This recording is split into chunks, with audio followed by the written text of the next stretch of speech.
na andito kami sa Navajo State Park. Nandyan sa loob si Mark for the boat registration.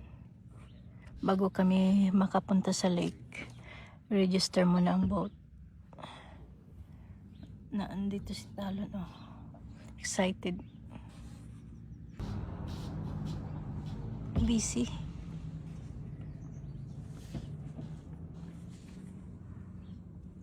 Busy niya masyado. They're excited, bebe. Aya. Ang hot ko naman ito. Pwede din siyang ganyan. I-open. Poop. It did turn off.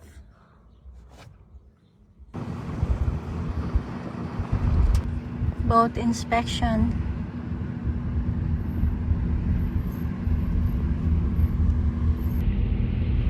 $70. Guy has short man syndrome or something. It's nice in the lake. Yeah. If I do the backing now, well, I probably will take 2 hours. Just a little practice is all she takes, my dear.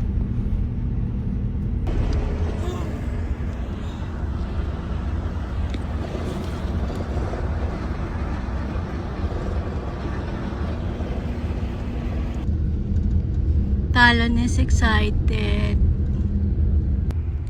Yung ano, oh, nag-asuman.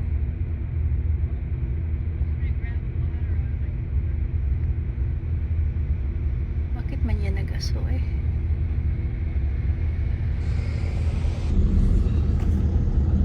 Close to the water now. Close. Umihin pa kami. Linis yung toilet nila.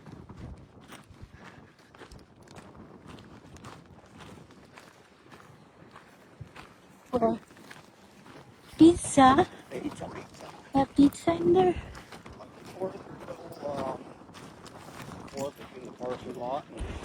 They don't have it anymore. The cart. This weekend. Huh?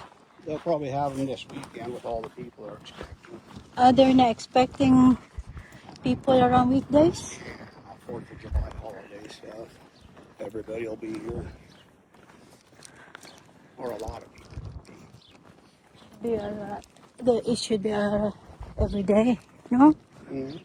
Should be every day. I agree. Every I day. thought it was. Maybe they're just not off. You know, like the fact that went last week was rough. I was one. Where's the driver?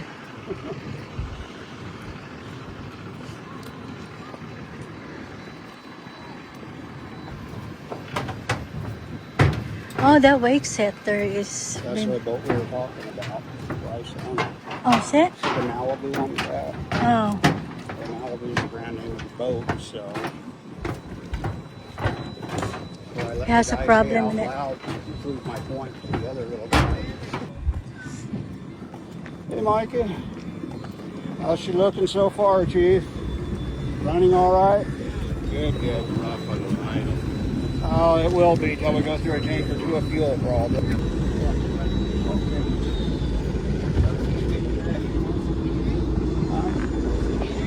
I'm good.